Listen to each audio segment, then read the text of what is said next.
Welcome to all my viewers in my YouTube channel Vaidik tax professionals.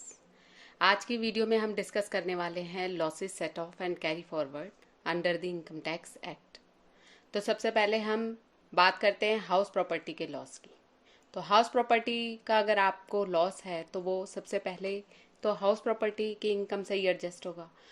After that वो salary से, business income से, capital gain से and other source की income से adjust हो सकता है।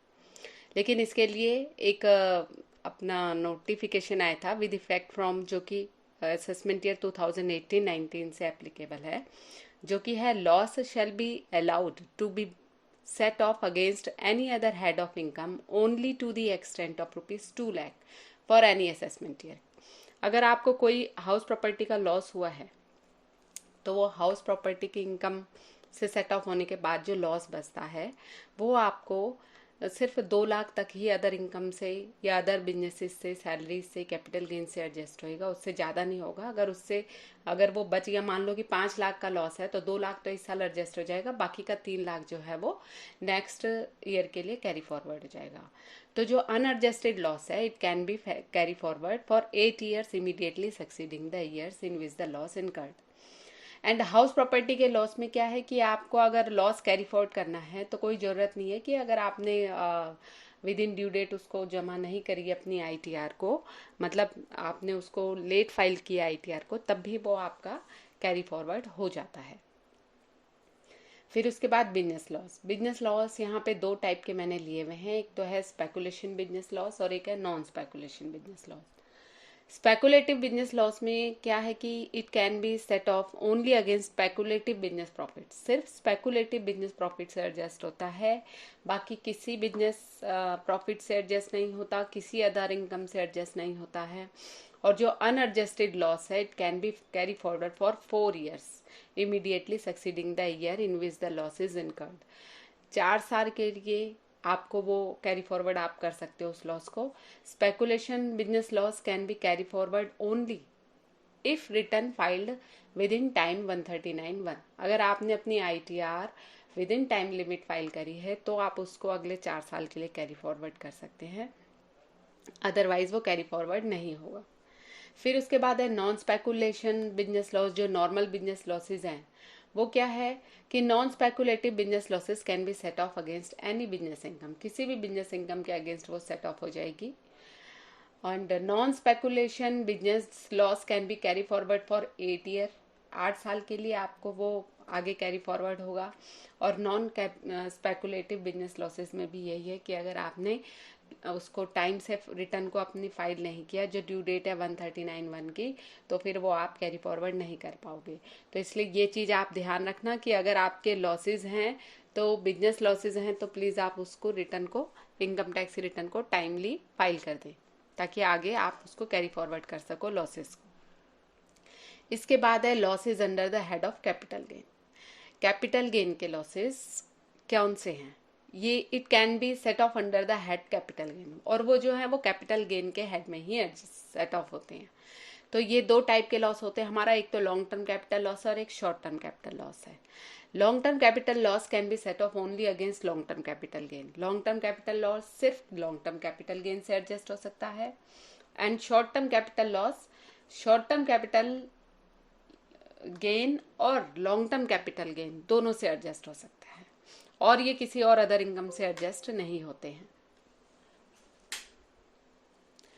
Unadjusted loss can be carry forward for 8 year। दोनों सिचुएशन में, लॉन्ग टर्म कैपिटल लॉस में भी and short term capital loss में भी, जो अनएडजस्टेड लॉस है वो आगे 8 साल के लिए कैरी फॉरवर्ड हो जाते हैं। जिस साल का वो लॉस है उससे अगले 8 सालों के लिए।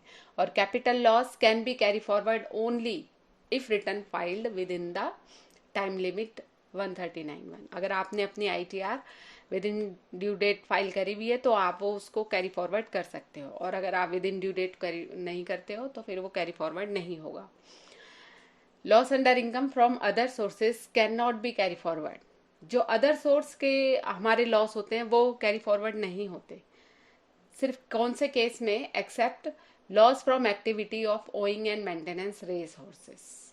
अगर आपने कोई रेस हॉर्सेज में अगर आपको कोई लॉस हुआ है तो आप उसको कैरी फॉरवर्ड कर सकते हो। It can be set of only against income from such activity. वो उसी एक्टिविटी, मतलब हॉर्स रेसिस का अगर आपका लॉस है तो वो हॉर्स रेसिस के ही प्रॉफिट से एडजस्ट होएगा। Unadjusted loss can be carry forward for 4 year, 4 साल के लिए आप इसको आगे कैरी फॉरवर्ड कर सकते हो। और less can be carry forward only if return file with in time limit. अगर आपने विद इन ड्यू डेट अगर आपने अपनी ITR भर दिए तो ही आप इसको आगे 4 साल के लिए कैरी फॉरवर्ड कर सकते हो। फिर उसके बाद है अनएब्जॉर्ब डेप्रिसिएशन। डेप्रिसिएशन जो हमें पूरा अलाउ नहीं होता है, जो बच जाता है, उसके लॉस का क्या है। Depreciation is first deducted from the income chargeable tax under the head of profit and gain of business and profession. Depreciation पहले किससे डिडक्ट होता है? Profit from gain and profession से। If such depreciation could not be fully adjusted, अगर वो पूरा adjust नहीं होता है इस इनकम से against such income chargeable to tax in that previous year, the unabsorbed portion shall be added to the amount of depreciation for the following year and shall be deemed to be the part of depreciation for that year. तो however in the case of set off, तो अब set of के लिए क्या है? Following order है इसके लिए।